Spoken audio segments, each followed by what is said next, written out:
assim, esse é o seu tema do meu objeto de pesquisa, né? Tem um livrinho sobre a política externa americana aqui atrás, que é exatamente esse tema que nós estamos tratando, né? Veja, o Trump ele é uma ruptura, de certa maneira. A política externa norte-americana, eu concordo com tudo que vocês disseram aí, eu estava ouvindo aqui enquanto eu preparava minhas coisas atentamente, é uma política de Estado, né? Mas há nuances. Então, essas nuances que eu queria acrescentar aqui e que precisam ser observadas, né? O que acontece? Quando vocês falaram do Mike Pompeo aí, né? O Mike Pompeo é um personagem interessante. O Mike Pompeo, um dos últimos tweets dele, agora no final do X, né? Pessoalmente, eu lamento pelo fechamento do X, porque o Luiz falou lá no começo, né? Nós temos o nosso canal Mundo é o Moinho lá no canal GGN, que estava em primeiro lugar aqui várias semanas seguidas no Twitter, no X, no X. Né? Então, quinta passada, que foi nossa última transmissão, a gente falava para 2.500 pessoas, né? Enfim. E agora a gente não vai ter mais esse canal, então, mas obviamente, intelectualmente e publicamente, eu me coloco a favor da medida do juiz Alexandre de Moraes. Mas, pessoalmente, é uma medida dura. Mas, enfim, vocês sabem como é difícil explorar esses espaços e crescer. Mas, veja, olha, o Mike Pompeo, um dos últimos tweets dele, ele diz o seguinte: uma das maiores vitórias da política externa do governo Trump foi ter tirado o B e o I dos BRICS. A época não era BRICS estendidos, nós estamos falando do governo Trump, eram os BRICS 5, né, os BRICS originários, Brasil, Rússia, Índia, China e África do Sul. Tirar o B e o I, era o B de Brasil com Bolsonaro, que ficou... Bolsonaro hostilizava a China, os filhos dele, os ministros dele, gratuitamente. Né?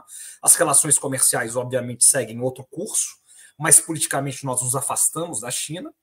E o I é o Modi, é a Índia, que depois veio entrar no Quad, né? Entrar naquele jogo, né? Que foi elaborado até pelo Biden, nessa continuação aí, que é um quadrilátero ali, né, entre Reino Unido, Nova Zelândia, Índia, enfim, para Austrália, na verdade, para frear ali, né, fazer o contraponto militar no Mar do Sul da Ásia, né, e poder pressionar a China. Então, ele se aproximou muito do Modi, né, o Trump, né, porque tem algumas enfim, afinidades, né, para dizer assim. Então, o Pompeo disse isso. Ele escreveu isso num dos últimos tweets dele, uma das maiores vitórias da política externa. Por quê? Porque o projeto de vetar os BRICS é o projeto de vetar a China, é o projeto de vetar a política externa chinesa, que é o grande desafio norte-americano. Com relação a isso, não vai mudar. Não muda se é Câmara, não muda se é Trump. Não muda se é Pompeo, não muda se é Blinken 2.0. Se é Lloyd. Isso continua, tá certo? Mas, estrategicamente, como se faz isso, pode mudar. Então, aí entra o ponto. Né? Veja, esses democratas que estão agora, eles são uma junção de democratas, como vocês disseram aí, neocons, alguns também neocons, porque o Trump ele implodiu o Partido Republicano. O Partido Republicano tradicional, dos neocons, dos neoconservadores, que vinham desde o governo Reagan, o governo Bush pai, depois o governo Bush filho, enfim, toda a dinastia que vem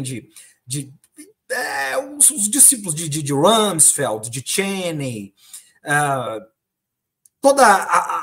aqueles, digamos, arquitetos do chamado New American Century, né, o plano para o novo século americano. Que é um think tank. É um think tank, exatamente, que eles escreveram. Mas sabes que a maior parte deles, a maior parte dos core members do Neocons, o Robert Kagan, Victoria Nuland, Paul Wolfowitz, eram todos radicais de extrema esquerda, maoístas e trotskistas nos anos 70, pá. Olha só. Foi? Pois é. E eles estavam ali, né, nesses governos republicanos, alguns bipartidários, né, mas muitos ficaram ligados à doutrina Bush, né, sobretudo à doutrina Bush. E a ideia era o seguinte: o século XX foi um século americano e o século XXI será o segundo século americano. Então é fazer do século XXI o segundo século americano. Essa é a ideia ali. E eles eram críticos do governo Clinton. Tá? a grande maioria deles, né, esse New Center, o plano para o novo século americano, é um plano crítico do governo Clinton. Ele está dizendo que o governo Clinton está enfraquecendo os Estados Unidos naquele momento. Então o governo Bush vem com a doutrina Bush, vem com a doutrina forte. Então, quando o Trump ele entra, ele é um outsider, ele vai se colocando, ele vai vencendo, e enfim, ele vai brigando com, por exemplo, o John Bolton, que era assessor do Trump, depois escreve o livro, né? O lado silencioso da sala, alguma coisa assim a tradução, os bastidores da sala. Ele está no novo século americano, ele é um dos que assinam, né? Junto com o Rumsfeld, junto com Dick Cheney. Que sai por causa de uma situação no Irão que Trump não respondeu simetricamente. Exatamente, né? Isso é um pessoal muito belicista, muito ligado ao lobby da indústria armamentista e ao lobby do petróleo, né? E, quer dizer, o lema do Bolton no limite era, Miguel, é mais ou menos o seguinte, né? Se há possibilidade de guerra, nós vamos fazer. É mais ou menos isso que está na ideia desses falcões republicanos neocons. E essa gente vai se encontrar com os democratas nesse governo que está aí. Nesse governo Biden, Kamala, Biden-Harris, Blinken, que tem esses que foram vencidos dentro do Partido Republicano, que o Trump esmagou com a MAGA, com o Make America Great Again, esse movimento, e que isolou esse pessoal, derrotou eles lá no Never Trump, né, de certa maneira. E eles... Na administração Trump, mas eles estão presentes nos dois partidos. Exatamente, estão presentes nos dois partidos, mas derrota eles na administração Trump, e agora, nessa campanha, eles não estão... Quer dizer, o projeto do MAGA, o projeto que está por trás desse governo Trump, né, do Bannon, naquela entrevista que ele dá, que é muito interessante, ao New York Times, antes de ser preso, no dia 1º de julho desse ano, é o seguinte, né? É que no governo Trump 2.0, eles aprenderam com os erros lá de trás. E lá atrás eles não tinham gente suficiente para realizar as políticas, para fazer as políticas, porque eles nunca tinham estado lá. Agora eles sabem fazer isso e eles têm gente qualificada para isso. Então, esse é um governo que vai ser originalmente um governo trumpista, que portanto, é um governo diferente desse governo, que foi um governo mesclado lá. Ainda um governo Pompeu, mas um governo Bolton, digamos assim. É um governo que tinha que mesclar essas duas coisas. Então, esse pessoal ele acaba se encontrando muito nessa administração democrata, que é uma administração, lá nos Estados Unidos eles falam os falcões republicanos, os pombinhos democratas, mas que são de falcões em peles de pombinho, que é esse pessoal que está por trás do Lloyd, por trás do pessoal do Blink, que são eles mesmo, né? Que o próprio Kagan, né, que é um cara bipartidário, mas que tem muita influência aí, que é companheiro da Victoria Nuland, que estava no Maidan, que é do governo desde lá de trás, né, governo Biden, Obama-Biden, né, Hillary, né, muito ligado aos Clinton também. Mas só para fechar essa primeira intervenção, qual que é a ideia deles? Né? Desses democratas que aí estão. O Blinken, ele é um discípulo de Madalena Albright, que é de origem polonesa. Madalena Albright foi a primeira secretária de Estado mulher dos Estados Unidos. E ela era célebre por dizer um dia sim, um dia também, o Hugo vai se lembrar disso, o mundo necessita dos Estados Unidos da América. Todos os dias que você praticamente abriu o jornal, lá estava Madalena Albright, a primeira mulher secretária de Estado, dizendo isso. Depois eles vão ter a Condoleezza Rice, que é a primeira mulher negra, né? A secretária que vai ser a mulher da doutrina Bush, né? Das guerras infinitas, das guerras eternas no Iraque. Né? Mulher negra. A fazer essas guerras. Depois vai ter a Hillary, né? Todas no mesmo papel. Né? A Hillary que fez a Líbia, né? A guerra da Líbia, arquitetou a guerra da Líbia, a Líbia é o Iraque da Hillary. Né? Então, veja. E Madalena Albright é discípula de Brzezinski. Ora, os dois grandes pilares de pensamento da política externa norte-americana, os dois patriarcas, são Henry Kissinger e Brzezinski. Brzezinski, como a sua pupila, que foi orientanda dele, foi aluna dele, a Madalena Albright, também é de origem polonesa. Brzezinski tem um artigo publicado na Foreign Affairs em 97, desenhando basicamente duas coisas. Primeiro, é preciso delendar a Rússia. A Rússia é a grande inimiga estratégica dos Estados Unidos. E segundo, para que isso tenha êxito, é preciso alcançar a Ucrânia. E isso tem que ser feito, segundo ele vai desenhar lá, nos próximos 15 anos. Ele vai dizer isso. Está escrito. Esse não é. Só colocar desta questão. Não é o... Só para fechar, agora eu vou fechar tudo. Então, veja. Brzezinski foi secretário de Estado do Carter, mas ele é o grande ideólogo que projetou a secretária de Estado de Clinton. E o Blinken foi aluno de Madalena Albright. É um pupilo de Madalena Albright, que era assessor de Biden e agora está nessa dispensação, nesse governo Biden-Harris. O Trump, por sua vez, ele vai tentar, ele deixa isso claro, por essa coisa trumpista, ele vai tentar uma aproximação com a Rússia para isolar a China. Ou seja, do ponto de vista de Kamala Harris e Tim Walz, e aí depois não podemos falar mais do Walz, mas a ideia é duas frentes. Eles não vão abrir mão da Rússia. Ao passo que o Trump ele vai tentar, ironicamente, fazer o que o Biden tentou fazer, junto com Kamala, junto com Obama, Biden e Hillary lá atrás, que era o pivô para a Ásia em 2011. E não conseguiram fazer, porque não conseguiram sair do Oriente Médio. Pelo contrário, se atolaram mais do Oriente Médio, inclusive com essa guerra na Líbia que a Hillary Clinton inventou lá junto com Obama e junto com Biden. E não conseguiram fazer o grande plano de política externa dos democratas para o segundo decênio do século, que era o pivô para a Ásia, e que o Trump idealiza fazer. Mas eu gostei muito da exemplificação do Luiz, dos momentums, né? De Kamala, eu vou falar da Kamala, não foi ato falho agora. Madalena Albright, depois Hillary Clinton e depois Condoleezza Rice, né? A Kamala Harris, o discurso dela, ali você vê que ela veio, né, na Convenção Democrata, o discurso dela no último dia. Né? Uma convenção que unificou ali, aparentemente, o Partido Democrata, porque o Partido Democrata, assim como o Partido Republicano, embora o Partido Republicano, pela própria imposição do Trump, nessa guerra que começou lá em 15, 16, ele se tornou mais, enfim, com comando, mas o Partido Democrata, assim como disse o Mansur aí, sobre alguns aspectos ali, o Partido Democrata, como ele dizia do Hamas, por exemplo, né? Vou equivalendo aqui o Partido Democrata ao Hamas. O Partido Democrata ele tem várias facções lá dentro, ele tem várias interesses, então os obamistas, tem os clintonistas, tem os bidenistas, então são os neocons lá dentro que permeiam toda essa gente, e então todo mundo ali em disputa, tá certo? E que querem o protagonismo da coisa. Né?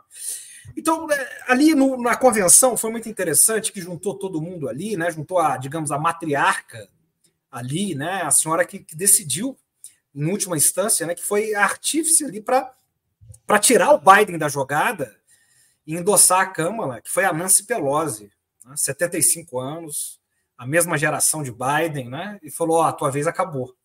Ela foi a. Mais velha até. Exatamente. Mais velha, né? Mais velha. Tem 80 mas tem condições para se manter no Senado. Exatamente. Né? Speaker, né? Ex-speaker, né? Falava lá na Câmara, lá, líder foi a Taiwan, né? Foi a Taiwan contra a advertência do Xi Jinping, né? Foi lá visitar a Taiwan, líder do Congresso na Câmara, dos democratas na Câmara e tal. E é muito interessante todo esse jogo. E no último dia, quer dizer, aquela coisa, Barack Obama, Michelle Obama, a impopular da Hillary Clinton, que é uma figura completamente impopular, mas muito poderosa, O Bill Clinton, né, já mais decadente ali, mas muito astuto também, e obviamente muito articulados, né, os tentáculos Clinton na política externa norte-americana e comercial. Então, todos juntos ali, né? Depois, o papel do Tim Walz, né, o Tim Walz que trabalhou na China, que foi professor na China, que tem falas enaltecendo a China, né, vai ter um papel interessante aí nessa eleição e provavelmente aí, né, vai nesse eventual governo Kamala, né, e Walz, né, Harris Walz, mas foi tudo ali apoteótico para ela chegar no último dia, embebida, como dizia o Hugo ali, do destino manifesto, né, da nação escolhida, para dar um recado inequívoco. Qual é o recado inequívoco? O recado central é o seguinte, ela disse isso textualmente, está lá, on the record. Né? Eu vou abrir aspas para ela. Ela diz o seguinte, ela está falando do exército norte-americano, ela diz, nós, né, ela está falando dos Estados Unidos, teremos o exército mais letal da face da Terra. Não se engane. Né? Não se engane. Essa é a primeira coisa. Mulher, negra, naquela, e tal, democrata, Tim Walz, o exército mais letal da face da Terra. E ela aponta 3 inimigos. A China, obviamente, que é a inimiga bipartidária, consensual, do deep state, do Estado profundo, dos think tanks, das universidades, dos grandes pensadores, dos pequenos pensadores, dos médios, jornalistas, da CNN, da Fox News, do Tucker Carlson, de quem você quiser lá nos Estados Unidos, você pisou lá, a xenofobia, a sinofobia já vai ser, eles já vão aplicar o vírus lá diretamente na hora que você puser os pés lá, né, nos aeroportos de lá. Esse é o grande inimigo do século para eles. E ela diz, aí a diferença com o Trump, que nós apontamos lá atrás, a Rússia, e é o projeto que vem do Brzezinski, que ela herda, que a Madalena Albright passa, que depois, lá nos Clinton, que depois no governo Obama, Harris, Clinton, continua com Blinken, e que ela vai continuar, que às vezes, né, eu quero enfatizar isso, porque às vezes vem muita questão, os Estados Unidos não vão ter dinheiro, os Estados Unidos é o dólar é a moeda padrão é o ouro, aquilo é o complexo industrial militar, eles vão financiando aquilo, quem está perdendo são vocês aí em Portugal, quem está perdendo a guerra é a Europa, quem está perdendo a guerra é a Alemanha, como vocês sabem muito bem, quem está perdendo a guerra são as indústrias alemãs, né? É a pressão inflacionária sobre a Europa. Quem está perdendo a guerra, como disse aí muito bem a Rice, né, é quem perdeu o gasoduto, tá certo? Eles ganharam, os interesses norte-americanos venceram 2 vezes, quando explode o Nord Stream 1 e quando explode o Nord Stream 2. E quando o grande líder alemão da social-democracia, diga-se de passagem, o partido alemão que mais capitulou na história também, não abre uma palavra para contestar a explosão dos 2 gasodutos. Inacreditável, né? O espírito de liderança que tem lá. Então, eles perdem. E ela aponta um terceiro inimigo, depois de dizer que o maior, tá certo, letal. Né? Ela aponta o terceiro inimigo, vai ser o Irã. Porque o Irã se tornou o grande, e aí tem os BRICS, o grande parceiro estratégico da China e da Rússia. E os 3 estão nos BRICS. E o Irã está no centro. E o grande inimigo de Israel. E o grande inimigo de Israel está nas novas rotas da seda, passa as novas rotas da seda, atravessam o Irã, e o Irã é grande fornecedor de armas para a Rússia, está completamente ligado à Rússia, está nas parcerias econômicas eurasiáticas, para entrar, ele é um observador para entrar, para ser membro pleno. Então, que é liderada pela Rússia. Então, veja, ele está completamente envolvido com a Rússia, está completamente envolvido com a China, está nos BRICS, participou dessa aproximação com a Arábia Saudita, promovida pelo Xi Jinping, promovido por Pequim, e é um governo estratégico. E, nesse ponto de vista, também é uma agenda bipartidária, também é do Deep State, também é do complexo industrial, militar, acadêmico e midiático dos Estados Unidos, porque é, sobretudo, matizado por um sujeito chamado J.D. Vance, que é o rapaz de 39 anos, o primeiro candidato a vice-presidente dos Estados Unidos, millennium, com barba, tá certo? Que era um crítico de Trump, se torna um trumpista e que é originário do MAGA, do Make America Great Again, e que vem muito fora, e que é muito próximo do bilionário que foi proibido no Brasil agora, do X, do Elon Musk, quando eles estavam lá no Vale do Silício, e de um outro bilionário do Vale do Silício, que é o dono do PayPal. Ele era uma espécie de mentor desses dois bilionários naquela época lá. O D.D. Vance. Peter Thiel. Exatamente, o Peter Thiel. Exatamente. Pedro, o J.D. Vance ele não chegou a fazer parte do PayPal mesmo? Eu acho que ele pertenceu ao PayPal ainda. Eu não sei se ele passou. Eu sei que ele foi que ele é um dos mentores dessa gente aí, ideológicos. Porque essa gente do Vale do Silício sempre foi muito ligada aos democratas. Eles votavam originalmente nos democratas. E eles começam a virar, depois do Trump, com um discurso anarcocapitalista. Um discurso libertário, que eles chamam nos Estados Unidos, mas que é anarcocapitalista, e se torna... A Milley. Mas eu parece-me que o J.D. Vance é um bocado mais profundo do que isso. Pedro, eu diria exatamente só para acrescentar ao que tu disseste, eu diria uma coisa que é, para além das, digamos, dos arranjos entre pessoas e think tanks e outros poderes não formais, há uma dinâmica que nós não podemos esquecer nunca e que está presente numa circunstância dessas, sobretudo num contexto anglo-saxónico. Ninguém quer ser o dono da derrota do unipolarismo liderado pelos Estados Unidos. Nenhum deles pode ser o dono da derrota do mundo unipolar que tem beneficiado os Estados Unidos, do qual é líder. E, portanto, essa lógica, essa dinâmica é uma self-fulfilling prophecy. E acaba por o grupo neocon ter sempre um poder, digamos, sobrelevado, porque os líderes estão dependentes de alguém que lhes dê matéria para manter uma narrativa do unipolarismo. Depois, claro, aumenta-se o orçamento das armas e criam-se as guerras perpétuas através dos inimigos perpétuos, que são inerentes à condição da mudança de paradigma. Perfeito. Estou totalmente de acordo. O que é notável, assim, quer dizer, no discurso da Kamala Harris, e que aparece também muito no discurso do D.D. Vance, é o protagonismo do Irã na política externa. Essa frente de batalha, ou seja, nesse ponto, eles são inequívocos. E o discurso extremamente belicista de Kamala Harris, que não é novidade, mas que ilude. Que ilude por todas as aparências que ela apresenta, que, enfim, é a contradição que pode ser ao que é a extrema-direita que está no trumpismo, e que, na verdade, né, é um projeto letal. E que é um projeto letal associado ao projeto de Netanyahu, ao projeto do Oriente Médio, com ou sem Netanyahu.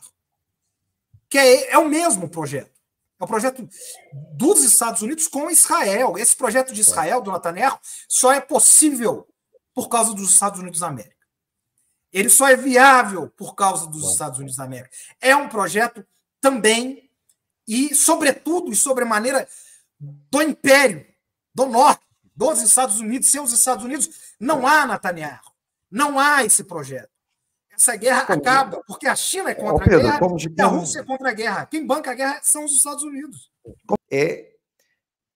Até onde é que nós podemos esperar que esta gente vá, considerando que quem está a fazer isto é o Macron, é o Keir Starmer, é a Kamala, é o Biden, portanto são democratas, e a acusação que fazem é: não deixem vir os Trumps da vida, porque aquilo é fascismo e nós é que somos os democratas e os defensores das liberdades.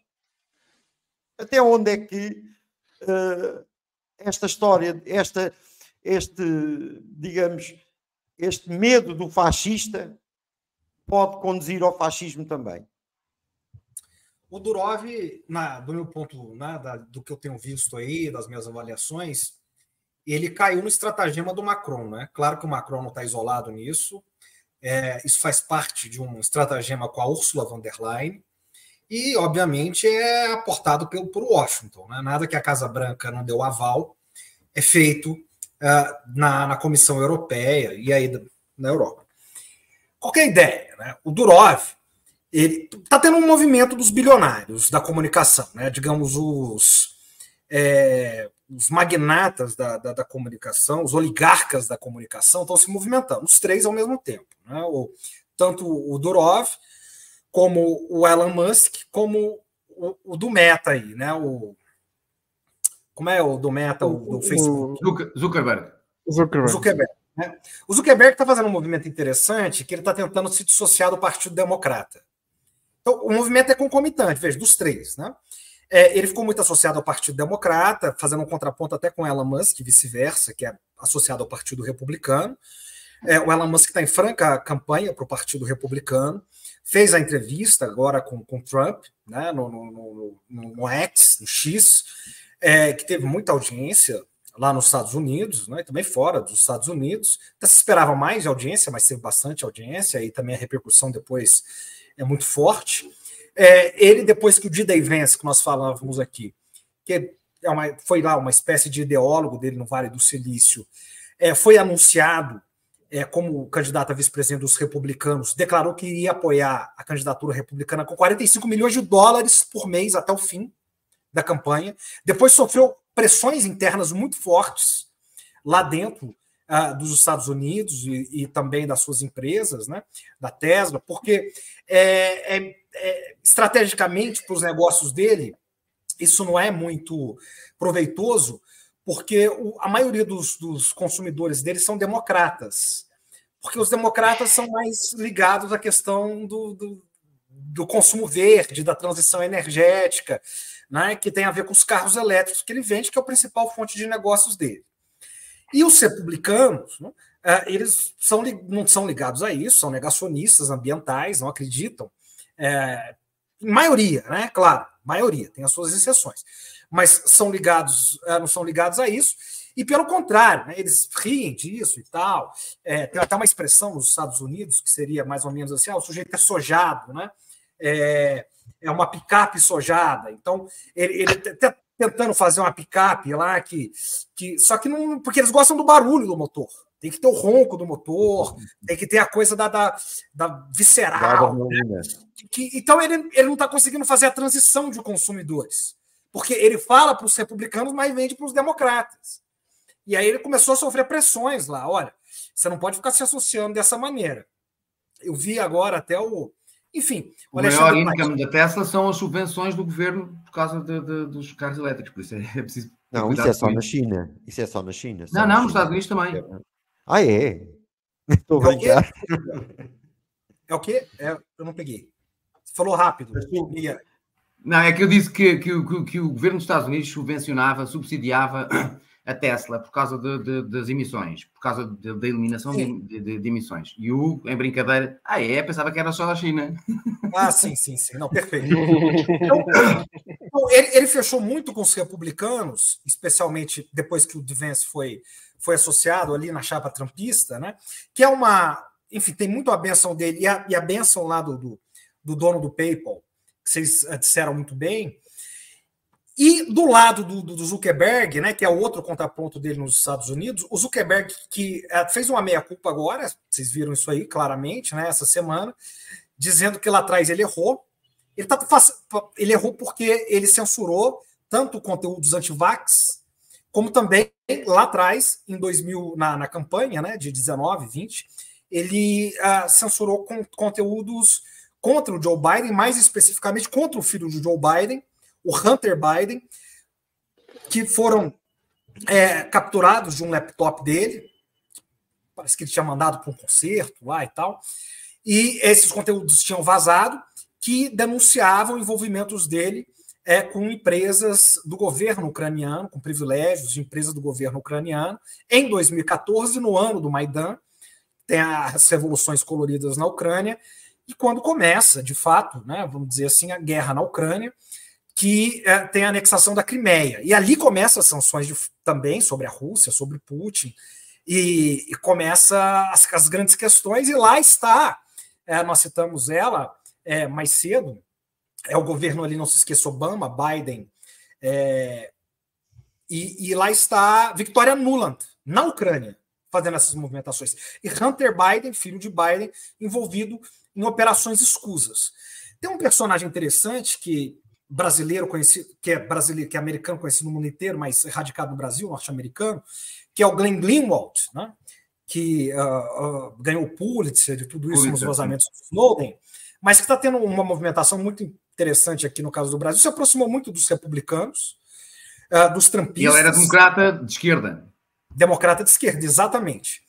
E fundou aqui no Brasil o Intercept Brasil, que é de um bilionário nos Estados Unidos, o Intercept mesmo, ele fundou o Intercept Brasil, e ele rompe com o Intercept, e fez a Vaza Jato aqui no Brasil, que expôs o Sérgio Moro, o Deltan Dallagnol e toda aquela quadrilha de Curitiba, da República Popular de Curitiba. Né? Então é daí que o Lula vai para o Biden. Exatamente, exatamente. E aí, quando chega nessa época aí da campanha do Biden, que essas informações do Hunter Biden, elas não foram censuradas, elas foram censuradas em todo o deep state norte-americano.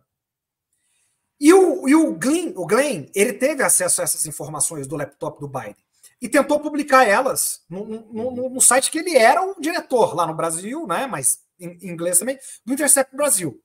E o bilionário que chamou ele para fundar o Intercept Brasil censurou, ele sai do Intercept Brasil, depois que o Intercept Brasil tinha se projetado, graças a Vaza Jato, que era um site que, enfim, de poucos acessos, né, o Mansur conhece muito bem essa história. Ele se projetou, então ele sai, pede demissão e vai conseguir publicar isso só no New York Post, não no New York Times, New York Post, que é o único lugar da imprensa americana que vai sair os escândalos do Hunter Biden, que agora o Zuckerberg faz meia-culpa de não ter publicado lá atrás. Então, e ele vai passando por uma espécie de transformação pessoal também, o Zuckerberg, que é um nerd, que não toma sol, né, aquela coisa. Agora ele vai se mostrando aí mais forte, mais bronzeado, indo em lutas de UFC, ligado ao dono lá do UFC, que é um republicano de carteirinha, republicanaço, trampista, que abriu um dos dias da convenção republicana, ele foi um dos oradores lá que apresentou um dia das repúblicas, e é amigo do Zuckerberg agora, eles estão andando na mesma turma, e o Zuckerberg faz esse movimento interessante, né? E aí, você tem o Telegram do Pavel, do Durov, aí, que ganhou uma cidadania do Macron há 3 anos atrás. Ele é russo, como todo mundo sabe. O Telegram é russo. O fundador é russo. O grande gênio é o irmão dele, não é ele. O grande arquiteto. É o matemático. Exatamente. E ele enfim, né, ele é um sujeito também todo polêmico, né, tem mais de 100 filhos aí espalhados em vários países do mundo, né, o Durov. Que ele, né, doava espermas e tal. E aí o Macron chama ele e tenta trazer o Telegram, porque a Europa, veja bem, né, o berço da civilização iluminista, não tem um sistema de comunicação próprio, não é isso? E o Macron, tentando liderar esse processo, ele quis nacionalizar, ele quis trazer a tecnologia e nacionalizar o Telegram. Então ele faz esse jogo para trazer o dono do Telegram para lá. Então ele traz, né, oferece essa cidadania para ele, ali chama ele para um jantar há 3 anos atrás e tal, ele cai, ele aceita isso. É uma cilada por quê? Porque ele foi preso agora exatamente por ser um cidadão francês. Quando ele estava no avião, já no avião, já tinha dele, eles expedem o pedido de prisão, ele já tinha saído. Quando ele chega, ele não sabe o que está acontecendo. Então tem um pedido lá interno e tal, não sei o quê. E ao que isso aí está sendo verificado ainda, mas as informações que já chegam é que ele ia jantar ele estava indo a convite do Macron. Ele estava indo a convite do Macron. Sim, ele ia ter com o Macron, sim. Exatamente. E fugiu do Putin para nada. Exato. Né? Não, é interessante que Putin ia prender a plataforma. A França prendeu o Durov. Exatamente. Então, toda essa movimentação, né? E claro, nós sabemos a importância que o Telegram tem para a França, como ela é usada nas guerras de decolonização no Oriente Médio e no norte da África, né? Nas ex-repúblicas francesas. O Macron se incomoda muito como o Telegram tem um papel muito forte lá, nas ex-colônias francesas, com movimentos nacionalistas, insurgentes, anticoloniais, muito fortes, E nos Estados Unidos, o caso das operações especiais russas na Ucrânia. Então, esses movimentos na África, na guerra da Ucrânia, no Oriente Médio, que o Telegram tem um protagonismo muito grande, articulando grupos nacionalistas e anti-atlanticistas, né, estão por trás desse cerceamento aí. Achas que vai até começarem a perseguir pessoas como nós? Olha, o que eu digo é o seguinte, né? Eu acho que assim, vocês são importantes, eu sou muito insignificante. Mas o Mansur e o Luiz, por exemplo, são sujeitos perigosos, não é que eu conheço, são mais perigosos, são ardilosos. Né? Mas, veja, o Mansur toca num ponto muito interessante, que ele diz o seguinte: o poder de destruição dos Estados Unidos, né, do Império, é inigualável em qualquer outro momento da história. Né? Isso torna a coisa muito mais perversa. Mas, mais do que isso, né, o poder, digamos, brando que eles têm, o soft power que eles têm, não é o poder letal que eles têm. Veja, eles têm um poder, eles espionam agora 24 horas por dia 2/3 do planeta Terra. Eles têm acesso a todas as informações, de qualquer um. Então, se tiver, digamos assim, um professor lá em Portugal, que incomoda muito, intelectual, renomado, certo? Que seja muito aventurado, por exemplo. O Pedro Costa Júnior, português. Não, eu estava pensando no mais importante, né? E eles têm tudo. Eles têm tudo. Eles conseguem destruir individualmente um indivíduo a qualquer minuto, em qualquer hora, em qualquer momento. Eles têm todos os dossiês, tudo, 24 horas. Eles espionam 2/3 do planeta Terra. A Índia não é um problema para eles, porque eles têm acesso. Basicamente, eles não entram na China e não entram na Rússia. O resto do mundo pode ser regulado ou espiado dessa maneira. A elite da elite tem que ser o Lolita Express. Bom, vou agradecer muito o convite, Hugo. Um prazer estar contigo. As provocações do Miguel, muito afiadas. O Luiz, sempre muito cordial, um gentleman. E um aprendizado ouvir o Mansur aqui e a nossa comunidade generosa. Quem quiser, eu estou no Instagram aqui, ó, @pedro.costajr. Está na descrição. Tem os meus livros lá, meus textos, enfim, minhas participações, pedro.costajr. Olha, eu vou tentar só amarrar aqui o finalzinho, vou agradecer a todo mundo, que é o final daquilo que me parece coerente, assim. Muito difícil, né? Porque tudo já foi falado de alguma maneira. Mas veja, a grande guerra dos Estados Unidos, o grande adversário americano é a China. Porque eu estudo a política externa americana. Então, meu desafio, como diria meu orientador, é tentar pensar como eles pensam. Então, eles olham para o mundo e eles veem o dragão vermelho, emergindo, cada vez mais forte, cada vez mais cuspindo mais fogo, cada vez mais vermelho, cada vez maior. Obrigado aí pela força. É o dragão. Essa é a questão. Então, por exemplo, quando eles atacam a Rússia, nesse projeto aí da Ucrânia, a China tem que entrar, como ela entra subsidiando a Rússia, com a parceria econômica fundamental, sem a qual, do ponto de vista da estratégia norte-americana, a Rússia teria sido vencida, a guerra teria acabado, pelo estrangulamento econômico, quando os Estados Unidos e o Ocidente coletivo excluem a Rússia do SWIFT, ali eles achavam que ia ganhar a guerra, mas o que eles não calcularam foi que a Rússia não estava isolada como eles achavam. A Rússia, por causa das sanções desde 2014, citei aqui, lá na Crimeia, com a anexação da Crimeia, depois do Maidan e das revoluções coloridas, desse governo aí, Biden, Kamala, Obama lá atrás, toda essa gente aí, Blinken, estava todo mundo lá. Mas ali, o Putin fez o pivô para a Ásia que o Biden e a Hillary sonhavam. Então, ele se prepara para as sanções. De modo que, veja, segundo o Fundo Monetário Internacional, esse ano, a Rússia cresceu mais que os Estados Unidos, exclusas do SWIFT. Cresceram 3% ao ano. Então, o que a China sabe? A China sabe que se a Rússia perder essa guerra, quem é o próximo? O próximo é a China. Aí acabou. Eles não podem perder essa guerra. Então, o jogo, né, a aliança sino-russa assinada no dia 2 de março de 2022, 20 dias antes do início das operações militares, operações especiais militares na Ucrânia, elas marcam essa nova ordem, essa nova era, essa nova ordem declarada por eles. Eles quem? Putin e Xi. No primeiro dia das Olimpíadas de Inverno da Rússia. Está lá o documento. 2 de fevereiro. A nova ordem policêntrica, eles chamam. Pois não?